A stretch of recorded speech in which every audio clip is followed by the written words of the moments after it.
नमस्कार अनि स्वागत छ विद्यार्थी भाइ बहिनीहरू तपाईहरूको आफ्नै रेडियो कार्यक्रम बर्दघाट पाठशालामा।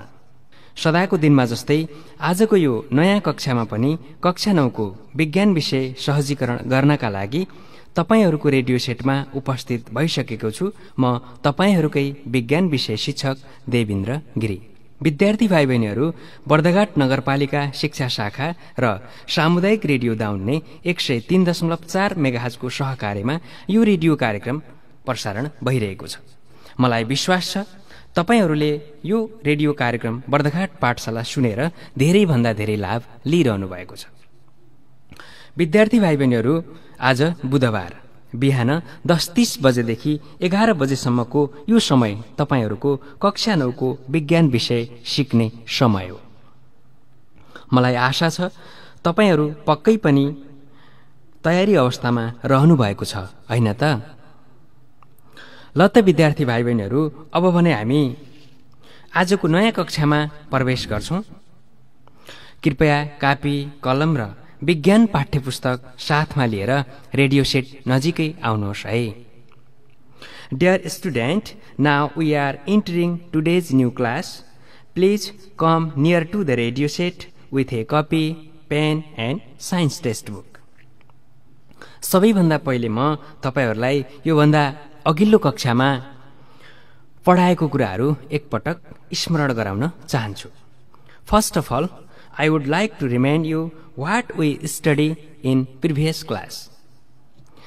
प्यारा विद्यार्थी भाइ बहिनीहरू, यो भन्दा अघिल्लो कक्षामा हामी युनिट 1 को यासआई सिस्टम, यासआई युनिट र त्यससँग सम्बन्धित केही प्रश्न उत्तरहरूको बारेमा छलफल गरेका थियौं, लेखेका थियौं र अन्त्यमा एकाइ एक नाप मेजरमेन्ट को अभ्यास पनि छलफल गरेका थियौं र अब्जेक्टिभ क्वेशनहरू हामी उत्तर पनि भनेर सकाएका थियौं र सब्जेक्टिभ क्वेशनका उत्तरहरू तपाईहरू लेख्नु होला भनेर मैले होमवर्कको रूपमा छोडेको थिएँ।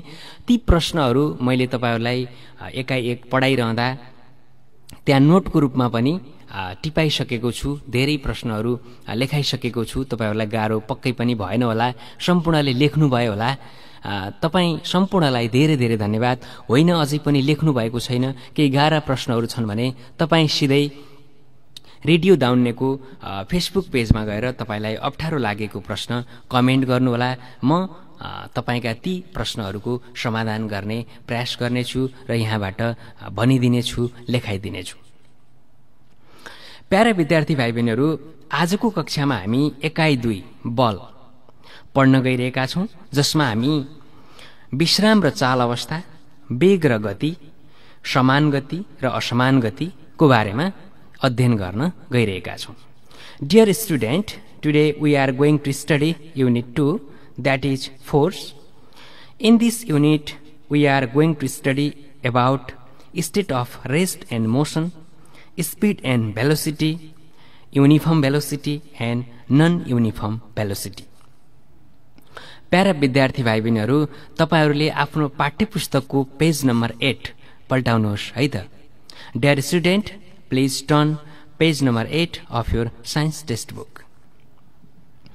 विद्यार्थी भाइ बहिनीहरू, हामी अब एकाइ 2 बल फोर्स सुरु गर्न गइरहेका छौं। यसको हाम्रो पहिलो पाठ्यवस्तु भनेको विश्राम र चाल अवस्था, रेस्ट एन्ड मोसन रहेको छ। तर त्यो भन्दा पहिले मैले हाम्रो जुन एकाइमा रहेको टाइटल छ बल फोर्स, यसको बारेमा थोरै तपाईहरूलाई बताउन गइरहेको छु। यसको बारेमा थोरै छलफल गरौं। कृपया ध्यान दिएर सुन्नुहोला है त। विद्यार्थी भाइ बहिनीहरू, बल भनेको के हो? What is force? यसको बारेमा तपाईहरूले कक्षा 6 र कक्षा 7 मा पनि पढिसक्नु भएको छ। म तपाईहरूलाई एकपटक कक्षा 7 मा तपाईहरूले पढेको बलको डेफिनेसन एकचोटि सम्झाउन चाहन्छु। कक्षा 7 मा तपाईहरूले पढ्नु भएको थियो स्थिर अवस्थामा रहेको वस्तुलाई गतिशील अवस्थामा लैजाने र गतिशील अवस्थामा रहेको वस्तुलाई स्थिर अवस्थामा ल्याउने वा ल्याउन खोज्ने प्रयासलाई बल भनिन्छ भनेर पढ्नु भएको थियो। अनि अर्को ठाउँमा कतै कतै पढ्नु भएको थियो कक्षा 6 र 7 मा कुनै पनि वस्तुलाई तान्न वा घचेट्न गरिने प्रयासलाई बल भनिन्छ भनेर पनि पढ्नु भएको थियो। जुन पहिलो परिभाषा तपाईले 7 कक्षामा पढ्नु भएको थियो मैले सम्झाएँ, त्यहाँ बलले गर्ने 2 वटा कार्यहरू मात्रै बताइएको छ। बल भनेको बाहिरी तत्त्व हो, एक्सटर्नल एजेन्सी हो, बाहिरी प्रयास हो, जसमा भनिएको छ बलले स्थिर अवस्थामा रहेको वस्तुलाई गतिशील अवस्थामा लैजाने र गतिशील अवस्थामा रहेको वस्तुलाई स्थिर अवस्थामा ल्याउने कार्य गर्छ। तर यति मात्रै होइन विद्यार्थी भाइ बहिनीहरू, बलले अन्य कार्य पनि गर्छ। यो परिभाषामा भएका दुईवटा कार्यहरू मात्रै गर्दैन, त्यो दुईवटा कार्य बाहेक अरू पनि गर्छ, जुन म बताउन गइरहेको छु। बलले गतिशील अवस्थामा रहेको वस्तुको गति परिवर्तन गर्ने कार्य पनि गर्दछ। उदाहरणको लागि फुटबल खेलाडीहरू फुटबल खेलिरहेका छन्, जसमा बल गुडिरहेको छ। त्यो गुडिरहेको अवस्थामा फेरि अर्को खेलाडीले बललाई फेरि हानिदियो भने त्यसको गति परिवर्तन हुन्छ। बलले गतिशील अवस्थामा रहेको वस्तुलाई अझै त्यसको गति परिवर्तन गर्ने काम पनि गर्छ। त्यस्तै बलले गतिशील अवस्थामा रहेको वस्तुको दिशा परिवर्तन गर्ने कार्य पनि गर्छ। उदाहरणको लागि जुन फुटबल खेलिरहँदा बल एउटा दिशामा गुडिरहेको हुन्छ, अर्को खेलाडीले फेरि त्यसको डाइरेक्सन चेन्ज गरेर अर्को दिशातिर हानिदिन्छ। यसरी बलले गतिशील अवस्थामा रहेको वस्तुको दिशा परिवर्तन गर्ने कार्य पनि गर्दछ। त्यस्तै गरी बलले कुनै पनि वस्तुको आकार प्रकार पनि परिवर्तन गर्ने गर्दछ। उदाहरणको लागि तपाईसँग हातमा एउटा पत्रिका छ, तपाईसँग एउटा पेपर छ कुनै, त्यो पेपरलाई तपाईले बल प्रयोग गरेर मिच्नु भयो, कच्याकुचुक बनाउनु भयो भने डल्लो पर्छ। त्यहाँनिर पनि तपाईले के गर्नुभएको छ? बल प्रयोग गरिरहनु भएको छ। यी सबै कुराहरूलाई मिलाएर भन्दा बलको परिभाषा यस्तो हुन आउँछ: कुनै पनि स्थिर अवस्थामा रहेको वस्तुलाई गतिशील अवस्थामा लैजाने, गतिशील अवस्थामा रहेको वस्तुलाई स्थिर अवस्थामा ल्याउने, गतिशील अवस्थामा रहेको वस्तुको गति परिवर्तन गर्ने, गतिशील अवस्थामा रहेको वस्तुको दिशा परिवर्तन गर्ने र कुनै पनि वस्तुको आकार वा प्रकारमा परिवर्तन गर्ने बाहिरी प्रयासलाई बल भनिन्छ। बलको परिभाषा यस्तो हुन आउँछ। तर यी सम्पूर्ण अवस्थाहरू भन्नुपर्दा बलले कुनै पनि वस्तुको अवस्था परिवर्तन गर्ने हो। त्यसैले हामी यसलाई छोटकरीमा डिफाइन गर्दा कुनै पनि वस्तुको अवस्था परिवर्तन गर्ने भन्न सक्छौँ। किनभने स्थिरबाट चाल अवस्था, चालबाट स्थिर अवस्था, चाल अवस्थामा भएको वस्तुको गति परिवर्तन गर्ने त्यो पनि एउटा अवस्था हो। कुनै पनि वस्तुको आकार प्रकार परिवर्तन गर्ने त्यो पनि एउटा अवस्था हो। एउटा अवस्थामा भएको वस्तुलाई अर्को अवस्थामा लैजाने बाहिरी प्रयास भएको हुनाले हामीले छोटकरीमा बललाई यसरी पनि परिभाषित गर्छौँ: कुनै पनि वस्तुको अवस्था परिवर्तन गर्ने वा गर्न खोज्ने बाहिरी प्रयासलाई बल भनिन्छ। विद्यार्थी भाइ बहिनीहरू, गर्ने वा गर्न खोज्ने भनिएको छ। हामीले कुनै पनि वस्तुको अवस्था परिवर्तन गर्नको लागि त्यो वस्तुको तौल भन्दा हामीले चाहिँ बढी बल लगाउनु पर्ने हुन्छ। कुनै पनि वस्तु स्थिर अवस्थामा छ, त्यसलाई चालमा ल्याउनु पर्यो भने त्यो वस्तुको तौल भन्दा हामीले प्रयोग गरिएको बल बढी भयो भने मात्रै त्यो वस्तु चाल अवस्थामा जान्छ। त्यसैले हाम्रो प्रयास पनि हो, थोरै बल लगाए पनि हामीले त्यहाँ प्रयास गरिरहेका हुन्छौँ। त्यसैले यहाँ गर्ने वा गर्न खोज्ने भनिएको छ। ल, यो बलको डेफिनेसन एकचोटि तपाईहरूले आफ्नो कपीमा पनि टिप्नुहोस् है त। कुनै पनि वस्तुको अवस्था परिवर्तन गर्ने वा गर्न खोज्ने बाहिरी प्रयासलाई बल भनिन्छ। यसको एसआई एकाइ न्युटन हो। पुनः एकपटक टिप्नु होला। कुनै पनि वस्तुको अवस्था परिवर्तन गर्ने वा गर्न खोज्ने बाहिरी प्रयासलाई बल भनिन्छ। यसको एसआई एकाइ न्युटन हो। अंग्रेजी माध्यमका विद्यार्थी भाइ बहिनीहरूले टिप्नु होला। The force is defined as an external agency which can change or tends to change the state of a body. Once again, the force is defined as an external agency which can change or tends to change the state of a body. Its SI unit is Newton. Its SI unit is Newton. पक्कै पनि तपाईहरूले टिप्नु भयो होला। कुनै पनि वस्तुको अवस्था परिवर्तन गर्न वा गर्न खोज्ने बाहिरी प्रयास भनेको बल रहेछ। यसलाई हामी एसआई प्रणालीमा न्युटन एकाइमा नाप्दा रहेछौँ, हैन त? अब हामी यो युनिटको पहिलो हाम्रो पाठ्यवस्तु छ विश्राम र चाल, त्योतर्फ अगाडि बढ्छौं। Rest and motion. विद्यार्थी भाइ बहिनीहरू, यस ब्रह्माण्डमा रहेका कुनै पनि वस्तुहरू स्थायी रूपमा विश्राम अवस्थामा रहँदैनन्। सम्पूर्ण वस्तुहरू चाल अवस्थामा नै रहिरहेका हुन्छन्। चाल अवस्थामा नै रहिरहेका हुन्छन्। हामीले सामान्य भाषामा भन्छौं स्थिर वा रोकिरहेका वस्तुहरूलाई मात्रै विश्राम भन्छौं र हिँडिरहेका, उडिरहेका, गुडिरहेका, चलिरहेका, बगिरहेका वस्तुहरूलाई हामी चाल अवस्थामा रहेको भन्छौं। वास्तविक रूपमा हेर्ने हो भने त्यो स्थिर अवस्थामा रहिरहेका चीजहरू पनि अर्को वस्तुको सापेक्षमा तिनीहरू चाल अवस्थामा रहिरहेका हुन्छन्। त्यसैले सम्पूर्ण वस्तुहरू यो ब्रह्माण्डमा भएका स्थायी रूपमा विश्राम अवस्थामा रहँदैनन्। उदाहरणको लागि तपाईको घरबाट बसमा चढेर विद्यालय जाँदै हुनुहुन्छ। त्यति बेला तपाई बसमा चढेर विद्यालयतर्फ यात्रा गर्नुभयो। तपाईको साइडमा बसेको सिटमा, तपाईको साइडको सिटमा बसेको साथीको सापेक्षमा तपाई स्थिर अवस्थामा हुनुहुन्छ, किनभने तपाईले तपाईको साइडमा बसेको साथीको सापेक्षमा दूरी अथवा कुनै स्थान परिवर्तन गर्नुभएको छैन। तर तपाई घरबाट विद्यालयमा यात्रा गर्दा तपाईले बाहिरी बाटो, रोडको सापेक्षमा तपाईले स्थान परिवर्तन गरिसक्नु भएको छ। तपाई घरबाट विद्यालय पुगिसक्नु भएको छ। तपाई चाल अवस्थामा हुनुहुन्छ। तर त्यही बसको सिटमा तपाईको साथीको सापेक्षमा तपाई स्थिर अवस्थामा हुनुहुन्छ। त्यसैले कुनै पनि वस्तु एउटा वस्तुको सापेक्षमा चाल अवस्थामा हुन सक्छ भने त्यही वस्तु अर्को वस्तुको सापेक्षमा स्थिर अवस्थामा हुन सक्छ। त्यसैले हामी चाल भनेर यसरी परिभाषित गर्छौं कि चाललाई हामी यसरी भन्न सक्छौं, वरपरका वस्तुहरूको सापेक्षमा कुनै वस्तुले आफ्नो स्थान परिवर्तन गर्दछ भने त्यस वस्तुको स्थितिलाई हामी चाल भन्छौं र वरपरका वस्तुहरू जुन अर्को वस्तुको सापेक्षमा स्थान परिवर्तन गर्दैनन् भने तिनीहरूलाई हामी विश्राम भन्छौं। पहिले चाल अवस्थाको बारेमा लेखौं है त, कपीमा टिप्नुहोस् है। वरपरका वस्तुहरूको सापेक्षमा कुनै वस्तुले आफ्नो स्थान परिवर्तन गर्दछ भने उक्त वस्तुको स्थितिलाई चाल भनिन्छ। पुनः एकपटक, वरपरका वस्तुहरूको सापेक्षमा कुनै वस्तुले आफ्नो स्थान परिवर्तन गर्दछ भने उक्त वस्तुको स्थितिलाई चाल भनिन्छ। अंग्रेजी माध्यमका विद्यार्थीहरूले लेख्नु होला, When an object changes its position with respect to its surrounding objects, it is said to be in motion.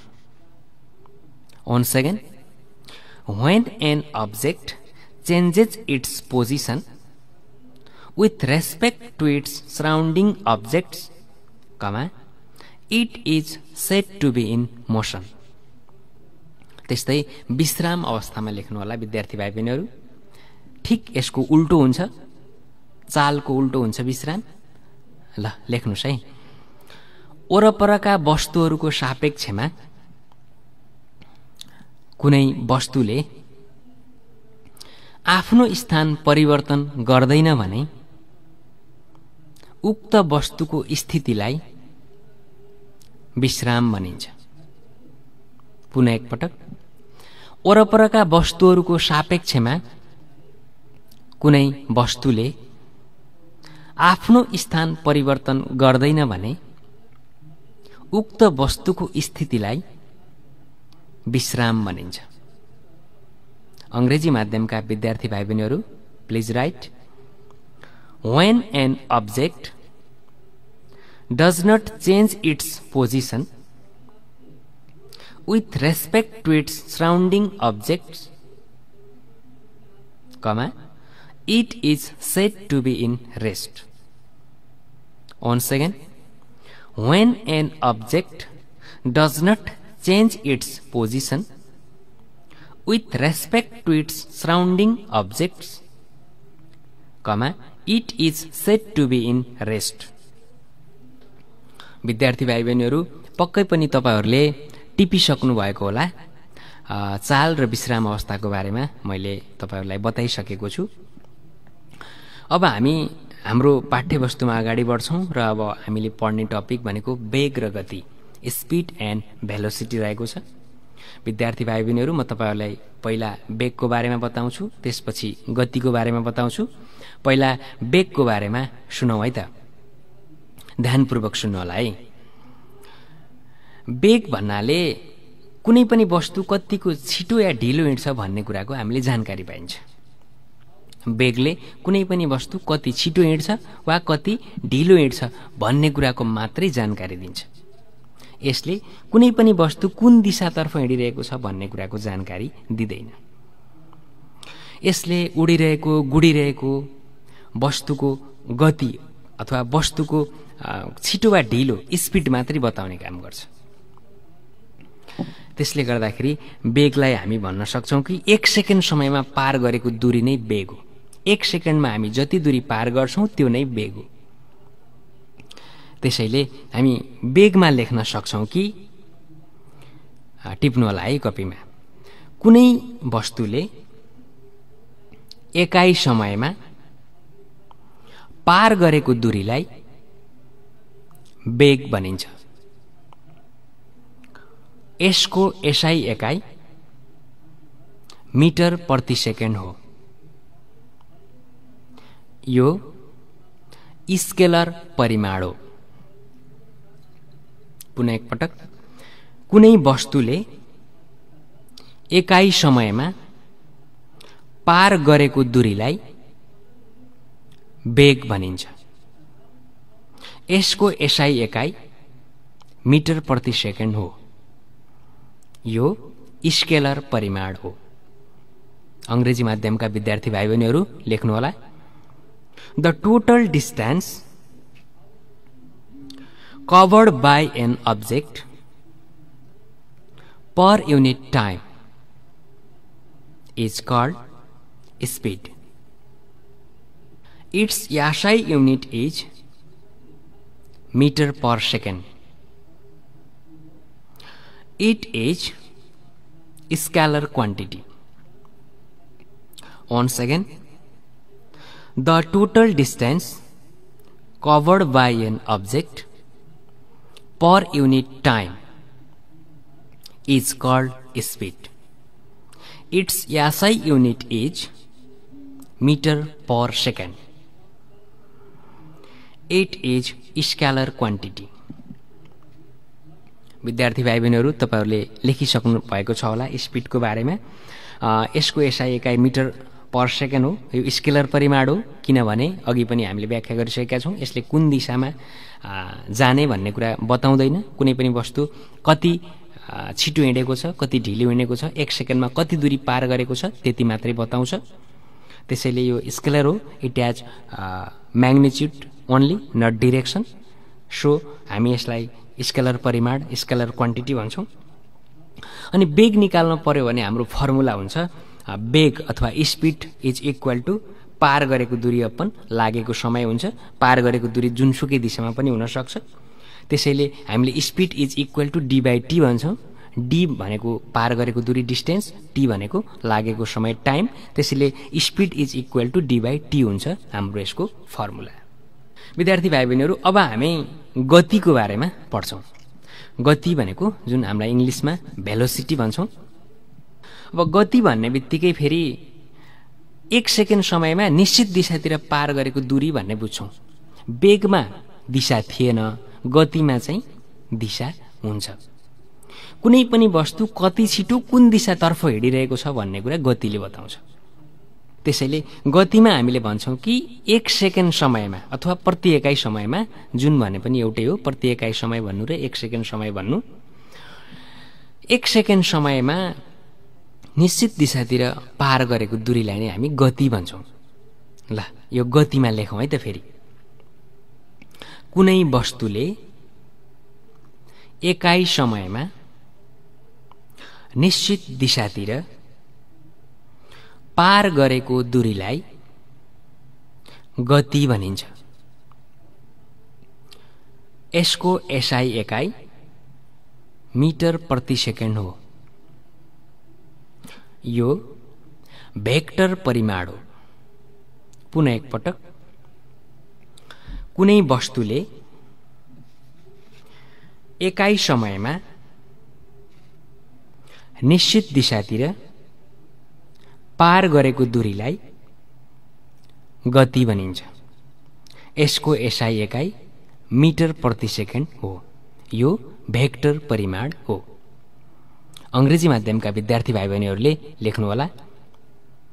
The total distance covered by an object in fixed direction is called velocity. Its SI unit is meter per second. It is vector quantity.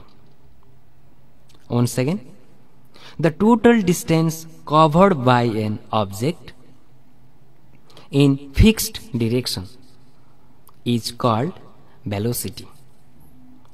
Its SI unit is meter per second.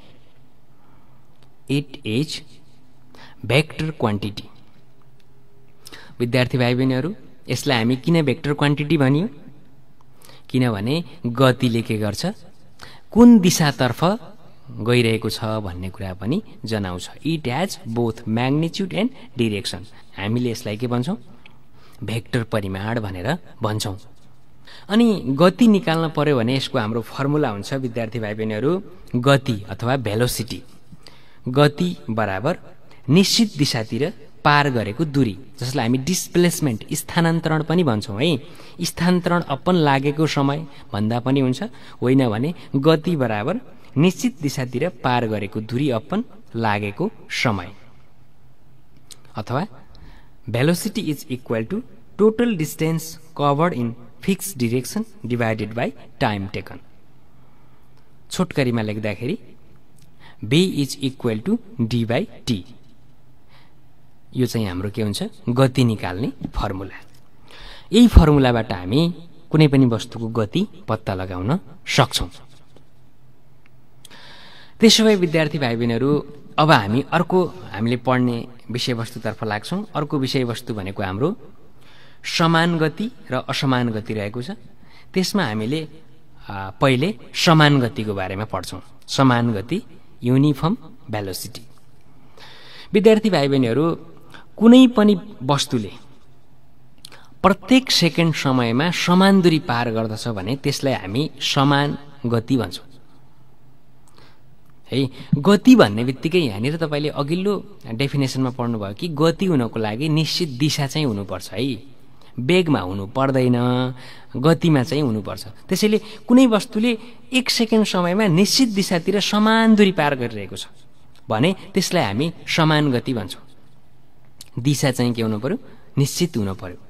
किनकि straight line, सिधा बाटोमा पार गरेको जुन गति छ, त्यो सिधा बाटोमा पार गरेको जुन दूरी छ त्यसलाई हामी समान गति भन्न सक्छौं। किनकि सिधा बाटोको के हुन्छ? डिरेक्सन फिक्स्ड हुन्छ।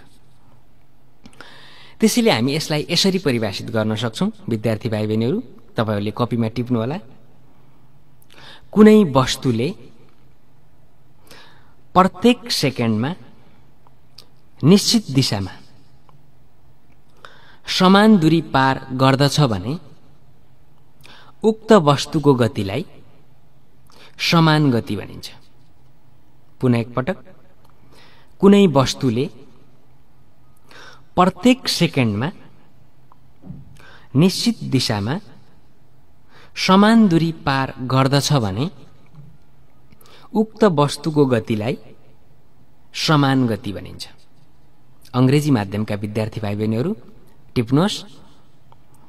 If an object covers equal distance in a fixed direction in each second,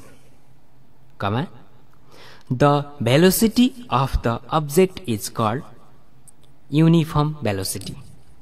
Once again, if an object covers equal distance in a fixed direction in each second, comma, the velocity of the object is called uniform velocity. विद्यार्थी भाइ बहिनीहरू, तपाईहरुले पक्कै पनि टिपिसक्नु भएको छ होला। अब हामी असमान गतितर्फ लाग्छौं। असमान गति, नन युनिफर्म भेलोसिटी। असमान गति भनेको निश्चित दिशातिर 1 सेकेन्ड समयमा असमान दूरी पार गर्दछ कुनै वस्तुले भने त्यसलाई हामी फेरि के भन्छौं? असमान गति भन्छौं। समान गतिमा समान दूरी पार गर्ने भयो निश्चित दिशातिर, र असमान गतिमा चाहिँ असमान दूरी पार गर्ने भयो निश्चित दिशातिर। त्यसले गर्दाखेरि हामी असमान गतिलाई यसरी लेख्न सक्छौं। विद्यार्थी भाइ बहिनीहरू, यसलाई पनि कपीमा टिप्नुहोस् है। कुनै वस्तुले प्रत्येक सेकेन्डमा निश्चित दिशामा असमान दूरी पार गर्दछ भने उक्त वस्तुको गतिलाई असमान गति भनिन्छ। पुनः एकपटक, कुनै वस्तुले प्रत्येक सेकेन्डमा निश्चित दिशामा असमान दूरी पार गर्दछ भने उक्त वस्तुको गतिलाई असमान गति भनिन्छ। अंग्रेजी माध्यमका विद्यार्थी भाइ बहिनीहरूले लेख्नु होला। If an object covers unequal distance in a fixed direction in each second, comma, the velocity of the object is called non-uniform velocity. Once again, if an object covers unequal distance in a fixed direction in each second, comma, the velocity of the object is called non-uniform velocity. विद्यार्थी भाइ बहिनीहरू, यो पनि तपाईहरुले टिप्नु भयो होला। कुनै वस्तुले 1 सेकेन्डमा निश्चित दिशामा असमान दूरी पार गर्दछ भने त्यो चाहिँ के हो? असमान गति हो है। विद्यार्थी भाइ बहिनीहरू, अब भने हामी लगभग अन्त्यतर्फ पनि छौं।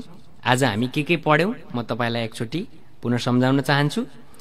आजको कक्षामा हामी सबैभन्दा पहिले युनिट 2 बल फोर्स अन्तर्गत फोर्सको बारेमा छलफल गर्यौं र फोर्सको डेफिनेसन कसरी लेख्ने भनेर छलफल गर्यौं र त्यो लेख्यौं। त्यसपछि विश्राम र चाल, रेस्ट एन्ड मोसन को बारेमा छलफल गर्यौं, त्यसलाई परिभाषित गर्यौं। त्यसपछि हामी पढ्यौं वेग र गति, स्पीड र भेलोसिटी को बारेमा छलफल गर्यौं, तिनीहरूलाई डिफाइन गर्यौं। त्यसपछि हामी समान गति र असमान गति, युनिफर्म भेलोसिटी र नन युनिफर्म भेलोसिटी को बारेमा छलफल गर्यौं। विद्यार्थी भाइ बहिनीहरू, मलाई आशा छ तपाईले आजको कक्षा सुनेर पक्कै पनि धेरै भन्दा धेरै फाइदा लिनुभएको होला। अब तपाईहरुलाई म आउने आइतबारको लागि होमवर्क दिन्छु। कापी कलम लिएर टिप्नुहोस् है त। प्रश्न नम्बर 1, वेग र गति बीच कुनै 3 वटा फरक लेख्नुहोस्। पुनः एकपटक, वेग र गति बीच कुनै 3 वटा फरक लेख्नुहोस्। Right any 3 differences between speed and velocity. Once again, write any 3 differences between speed and velocity.